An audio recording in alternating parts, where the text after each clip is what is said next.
السلام علیکم۔ یہ ان دنوں کا ذکر ہے جب ہمارا بچپن تھا، ہم جوانی کی طرف گامزن تھے، کچھ آئیڈیل پرسنالٹی ہمارے سامنے تھی، ہم جن کو کاپی کرنا چاہتے تھے وہ مانو ہمارے لیے کسی فلم کے ہیرو ہیروئن کا کردار ادا کر رہے تھے۔ شاہانہ باجی کا گھرانہ ایک بڑی حویلی میں رہا کرتا تھا اور انہیں زندگی کی وہ تمام آسائشیں میسر تھیں جو اس دور میں کم ہی لوگوں کو نصیب ہوتی تھی۔ جب وہ بڑی سی شاندار گاڑی میں کالج آتی تو لڑکیاں ان پر رشک کرتی، ان کے شاہانہ ٹھاٹھ دیکھ کر سوچتی اللہ تعالیٰ اپنے کچھ بندوں پر کسی درجہ مہربان ہوتا ہے کہ بن مانگے انہیں دنیا کی ہر نعمت مل جاتی ہے۔ مجھے یاد ہے باجی کی حویلی کے عقب میں ایک بڑا میدان ہوا کرتا تھا جہاں لڑکے کرکٹ کھیلتے، لڑکیاں ان کے لان میں آنکھ مچولی کھیلتے ہوئے خوب ہلڑ مچاتی تھی۔ میں املی کے درخت پر چڑھ کر اس کے گھنے پتوں میں چھپ جاتی اور کبھی چور بننے والی لڑکی کے ہاتھ ہی نہ آتی تھی۔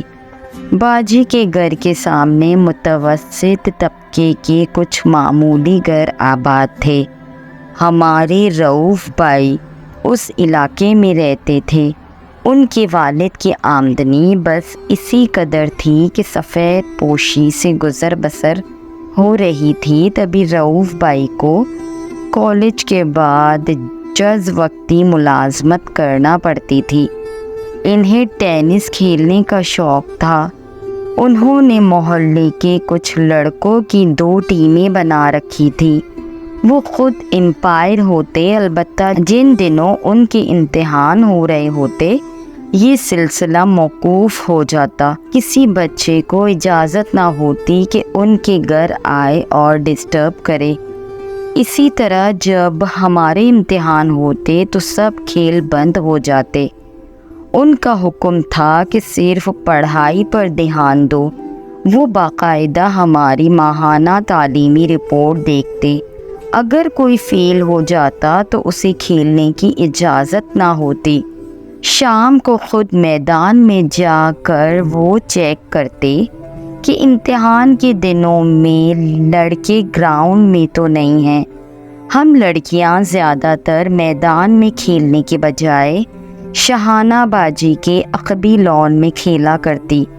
جب گراؤنڈ میں کرکٹ کا میچ ہوتا باجی شاہانہ اپنے گھر میں خاصی بے چین پھیرا کرتی، کیونکہ چھت سے بچوں کو کرکٹ کھیلتے دیکھنا ان کا معمول تھا۔ شاید ٹیموں کا امپائر ان کے خوابوں کا شہزادہ تھا۔ رؤوف بھائی محلے کے ہر لڑکے کو پہلوان اور ہر لڑکی کو منی پکارتے تھے۔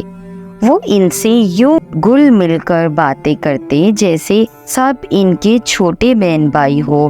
کسی کو بخار ہو جاتا تو وہ پریشان ہو جاتے اور اپنی موٹر بائیک پر انہیں ہاسپٹل لے جاتے۔ محلے کے کسی بچے کو کسی شے کی ضرورت ہوتی تو کوشش کرتے کہ اس کی ضرورت فوری پوری کر دے۔ غرض محلے کے ہم سب بچے ان کا خاندان تھے۔ یہی وجہ تھی کہ امتحان میں کم نمبر آنے پر ہر پہلوان اور ہر منی کی وہ خاصی سرزنش کرتے اور کچھ عرصہ کے لیے کرکٹ یا آنکھ مچولی کے کھیل میں شمولیت پر پابندی لگا دیتے تھے۔ ہم سبھی ان کی نظروں میں مقبول ہونے کے لیے خوب محنت سے پڑھائی کرتے تھے۔ اس کے لیے ہم کو شاہانہ باجی کا سہارا لینا پڑتا۔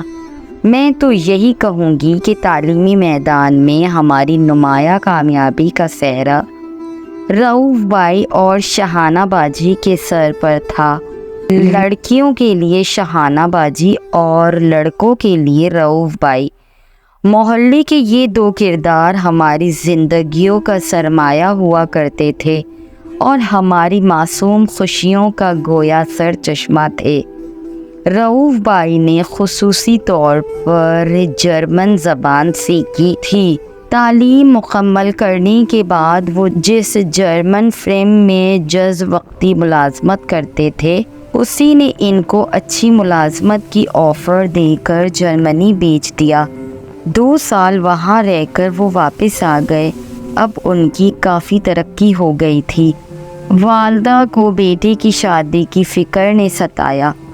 رؤوف بھائی کی بہن طاہرہ جانتی تھی کہ وہ شاہانہ کو پسند کرتے ہیں۔ اس نے ماں کو بیٹے کی پسند سے آگاہ کیا اور کہا کہ بھائی کو خوش دیکھنا ہے تو شاہانہ کا ہاتھ مانگ لے۔ بولی اماں یہ بھول گئی، شاہانہ ایک امیر کبیر گھرانے کی بیٹی ہے اور ہمارے معاشرے میں طبقات کا فرق رشتوں کے معاملے میں کسی خلیج کی مانند ہوتا ہے۔ اس ماں کو یہ خوش فہمی تھی کہ اس کا بیٹا تعلیم یافتہ گولڈ میڈلسٹ ہے، خوبرو اور باصلاحیت ہے، با کردار اور ایک اعلیٰ عہدے پر فائز ہے۔ بھلا ایسے ہونہار لڑکے کو کون اپنی بیٹی دینے سے انکاری ہو سکتا ہے؟ مگر معاملہ اس کے برعکس ہوا۔ پشنتی رئیس زادوں نے کہا، تم لوگ حال میں ہی تھوڑا بہت خوشحال ہوئے ہو، اتنی اونچی اڑان اڑنے لگی ہو کہ یہ بھی بھول گئے کہ ہم جو جہیز بیٹی کو دیں گے اس کو رکھنے کی جگہ تمہارے گھر میں نہ ہوگی۔ تمہارے گھر میں تو اسکوٹر کھڑا کرنے کی بھی جگہ نہیں ہے، پھر جو گاڑی بیٹی کو رخصتی پر دیں گے اسے کہاں کھڑا کرو گے؟ یہ رئیس باپ کی اکلوتی بیٹی اور 7 بھائیوں کی بہن ہے، اور ولیمے میں ہماری طرف سے جتنے مہمان آئیں گے ان کو شربت تک پلانے کی سعادت تم میں نہ ہوگی۔ اچھا ہے کہ اپنی اوقات میں رہ کر ہم پلہ رشتہ دیکھو اور اوقات میں رہنا سیکھو۔ خرچ جس بے عزتی کی توقع ان شریف لوگوں کو نہ تھی اس سے بڑھ کر ہو گئی، اور رؤوف بھائی کی امی آنسو بہاتی ناکام لوٹ آئی۔ یوں شاہانہ باجی اور رؤوف بھائی کی محبت سماج کے طبقاتی فرق کی چتا میں جل کر راکھ ہو گئی۔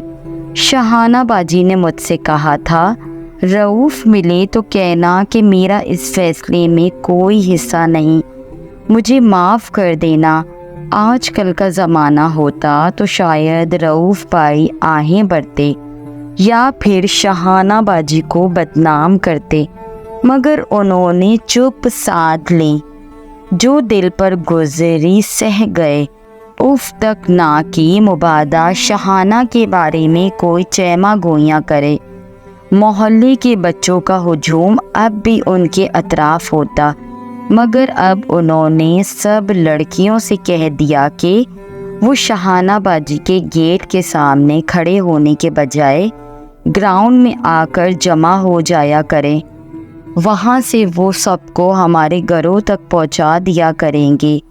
جب وہ مجھے گھر کے گیٹ پر چھوڑتے میں ہمیشہ ان سے پوچھتی کہ اب وہ شاہانہ باجی کو دیکھ کر مسکراتے کیوں نہیں ہیں، سلام بھی نہیں کرتے۔ تب وہ چوکیدار سے کہتے، اپنی بڑی بیوی سے کہنا اسے چپ رہنا سکھا دے، یہ بولتی بہت ہے۔ پھر ایک دن انہوں نے خبر سنائی کہ وہ جرمنی جا رہے ہیں، اور پھر وہ سچ مچ جرمنی چلے گئے۔ وقت گزرتا رہا، ہم بھی بڑے ہو گئے، اب ہمارا گھروں سے نکلنا متروک ہوا۔ بہت سے لوگوں نے ہمارا پرانا محلہ بھی چھوڑ دیا، نئے گھروں میں جا بسے۔ رؤوف بھائی کے والدین نے بیٹے کی کمائی سے ایک بہت اچھے علاقے میں شاندار گھر خرید لیا اور اپنا پرانا معمولی گھر فروخت کر دیا۔ جس شخص نے یہ مکان خریدا تھا اس نے اسے کرائے پر دے دیا۔ پھر اس علاقے کی قسمت بدلنے لگی، رہائشی املاک کمرشل ہونے لگے۔ اکثر لوگوں نے اپنے بوسیدہ مکان توڑ کر وہاں اونچی اونچی بلڈنگز کھڑی کر لیں۔ شاہانہ باجی والا گھر چونکہ کشادہ اور کارنر کا تھا، لہٰذا بہت سے بلڈر تاجروں کی نظر اس پر لگی تھی۔ ہر انسان کی طرح ہر کاروبار میں بھی کبھی نہ کبھی ایسا مقام آ جاتا ہے جب بام عروج پر پہنچنے کے بعد زوال شروع ہو جاتا ہے۔ شاہانہ باجی کے والد نے کاروبار کو مزید وسیع کرنے کی خاطر 2 ایسے اشخاص کو اپنے ساتھ شریک کر لیا جو بہت زیادہ شاطر تھے۔ ان کی فریب نے عروج کو زوال کی طرف لے جانا شروع کر دیا اور ترقی کا گراف گرتے گرتے 0 پر چلا گیا۔ پے در پے نقصان سے انکل بلڈ پریشر جیسے مہلک مرض کے زرد میں آ گئے اور ایک دن ذہنی دباؤ اتنا بڑھا کہ دماغ کی نس پھٹنے سے زندگی کی بازی ہار گئے۔ 7 بیٹوں کو جائیداد کی فکر لگی تھی۔ وہ بیمار باپ کی بیماری کو نظر انداز کر کے زیادہ سے زیادہ روپیہ بٹورنے کی کوشش میں لگے تھے۔ باپ کی مرتے ہی ان میں تفرقہ بڑھا۔ بدخواہوں نے فائدہ اٹھایا اور شاہانہ باجی کے بھائیوں کو باپ کا برسوں کا جمع جمایا کاروبار اونے پونے فروخت کرنا پڑا، کیونکہ ہر ایک کو اپنا حصہ وصول کرنے کی جلدی تھی۔ جب اتفاق ختم ہو جاتا ہے تو لازم ہے کہ تباہی آ جاتی ہے۔ اسی لالچ میں بھائیوں نے بہن کا حصہ بھی غصب کر لیا۔ اب وہ گھر باقی بچ گیا جس میں شاہانہ باجی اپنی والدہ کے ساتھ رہتی تھی۔ بھائیوں نے اپنے لیے الگ الگ شاندار گھر خرید لیے تھے، مگر بہن کے پاس حویلی کی مرمت تک کے پیسے نہ رہے تھے۔ ایک وقت ایسا آیا کہ باجی کے رشتے آنے بند ہو گئے۔ یہ وہی امیر زادی تھی کہ جس کے والدین نے بڑے گھر کی بہو بنانے کے خواب میں اس کا رشتہ رؤوف جیسے لائق آدمی سے نہ کیا۔ صرف اپنی حیثیت کے گھمنڈ میں ان کے والدین کو یہ کہہ کر ٹکا سا جواب دے دیا تھا کہ آپ لوگ ہمارے لائق نہیں ہیں، اور اب وہی نازو پلی ملازمت کی خاطر بسوں اور ویگنوں میں سفر کرنے پر مجبور تھی۔ جس بھائی نے انہیں اپنے گھر رکھنے کا دعویٰ کیا تھا، اب اسی کا رویہ سب سے برا تھا اور اس کی بیوی کا سلوک روز بروز خراب سے خراب تر ہوتا جاتا تھا۔ ماں بے بسی کی تصویر بنی بیٹوں کی بے حسی دیکھتی تھی اور کچھ نہ کر سکتی تھی۔ شاہانہ باجی کی امی کے پاس کافی بھاری اور قیمتی زیورات تھے جو انہوں نے بیٹی کے لیے رکھے ہوئے تھے۔ بہوؤں کی نظریں اب اسی متاع پر تھیں۔ ساس نے ان زیورات کا بٹوارا نہ کیا تو شاہانہ باجی کے لیے ان کے دلوں میں بالکل جگہ باقی نہ رہی۔ کچھ رشتے آئے بھی تو انہوں نے ان کو چلتا کر دیا۔ تبھی ساس اور بہوؤں میں شدید تناؤ پیدا ہو گیا۔ وہ تو چاہتی تھی کہ جس آبائی گھر میں یہ ماں بیٹیاں قیام پذیر ہیں اسے بھی بیچ کر حصے بکھیرے کر دیے جائیں، مگر ماں نے کہہ دیا جب تک میں زندہ ہوں کوئی اس گھر کو فروخت کرنے کا نہ سوچے۔ عورت ماں کے روپ میں ہو یا بہن کے، وہ کمزور ہی رہتی ہے۔ بیٹے یا بھائی ساتھ نہ دے تو وہ ان کا مقابلہ نہیں کر سکتی۔ آخر لڑکے حویلی فروخت کرنے میں کامیاب ہو گئے۔ البتہ والدہ اور بہن کا کچھ حصہ ان کے نام بینک میں جمع کرا دیا۔ اتنا احسان ضرور کیا کہ شاہانہ کی شادی پر کام آئے گا۔ وہ یہ بھول گئے کہ اب شاہانہ کی شادی کی عمر نکل گئی ہے۔ آبائی گھر بکا تو ماں بیٹی کو رہنے کے لیے مکان کی ضرورت پڑی۔ وہ پرانے محلے میں ہی رہنا چاہتی تھی کہ یہاں ان کے چند گھرانے اب بھی ان کے ماضی کی شان و شوکت کو یاد رکھے ہوئے تھے، لیکن وہ شخص جس نے رؤوف بھائی کا گھر خریدا تھا اس کی آنکھوں نے شاہانہ باجی کے خاندان کی شان و شوکت کو نہیں دیکھا تھا۔ انہی دنوں جبکہ ماں بیٹی کو مکان درکار تھا، انہیں معلوم ہوا کہ رؤوف کا سابقہ گھر کرائے کے لیے خالی ہے۔ محلے کے ایک پرانے بزرگ کی کوششوں اور ضمانت پر بالآخر یہ گھر ان کو کرائے پر مل گیا۔ یہ وہی گھر تھا جس میں کبھی دلہن بن کر آنے کا ارمان شاہانہ باجی کا تھا۔ آج کرایہ دارنی کی حیثیت سے وہ اس گھر میں داخل ہوئی تھی۔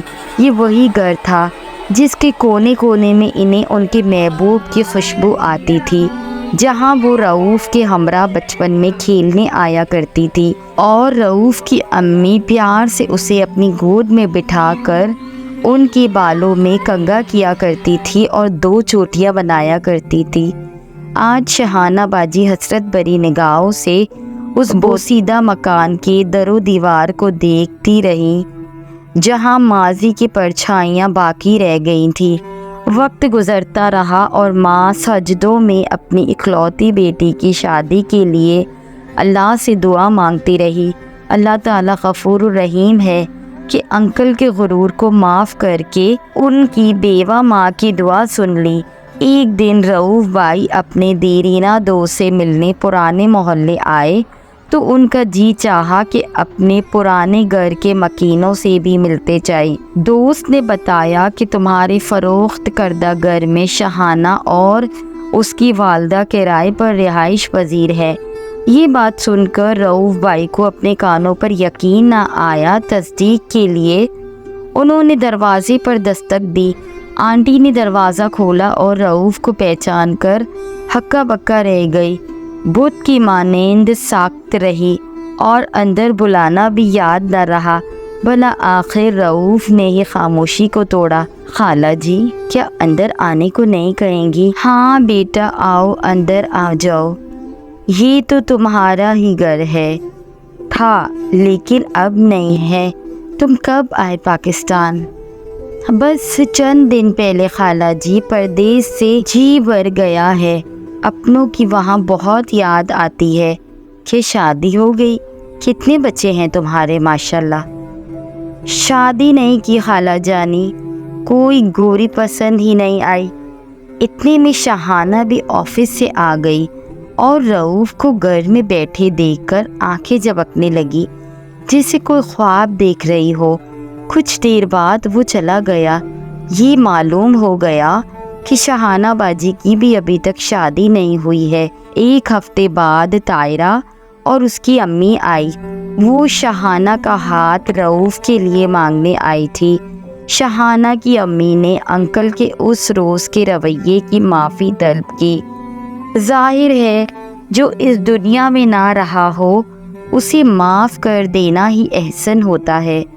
اللہ نے 2 محبت کرنے والوں کو ملا دیا۔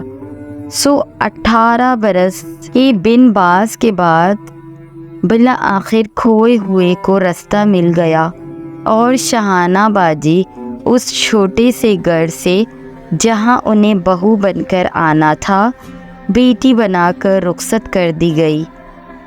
بہت سے سال گزر چکے تھے۔ میرے ذہن سے رؤوف بھائی اور شاہانہ باجی محو ہو گئے تھے۔ ہمارے محلے کی ایک مسجد میں جمعے کا خطبہ تھا۔ باسط کی نو مسلم بیوی شیلا ان کا خطبہ سننے گئی تو مجھے بھی ساتھ لے گئی۔ نماز کے بعد خواتین بات چیت کر رہی تھی۔ اس ہجوم میں مجھے ایک بہت باوقار سانولی سلونی سی خاتون نظر آئی اور قریب گئی تو بے اختیار ان کے منہ سے نکلا، ارے منی تو ہے۔ یہ کہہ کر انہوں نے مجھے گلے سے لگا لیا۔ یہ شاہانہ باجی تھی۔ پھر جب انہوں نے مجھے رؤوف بھائی سے شادی کی بات بتائی تو بے اختیار لبوں سے یہ لفظ نکل گئے، شاہانہ باجی رؤوف بھائی کی شادی 18 سال بعد۔ شاید سچی لگن اسی کو کہتے ہیں۔ شاہانہ باجی کے معاملے میں بھی ایسا ہی ہوا۔ لگن سچی ہو تو مراد مل ہی جاتی ہے۔ کسی نے سوچا بھی نہ تھا کہ برسوں کی جدائی مٹ جائے گی اور محبت کا سرمدی نغمہ 20 برس بعد بھی مرجھائے ہوئے دلوں کو پھر سے شاداب کر دے گا۔ مگر یہ سچ ہے کہ قدرت کو رحم آ جائے تو خزاں میں بھی خوشیوں کی کلیاں کھل جاتی ہیں اور روح کی کیاری میں پھولوں کی نازک پنکھڑیاں گنگنانے لگتی ہیں۔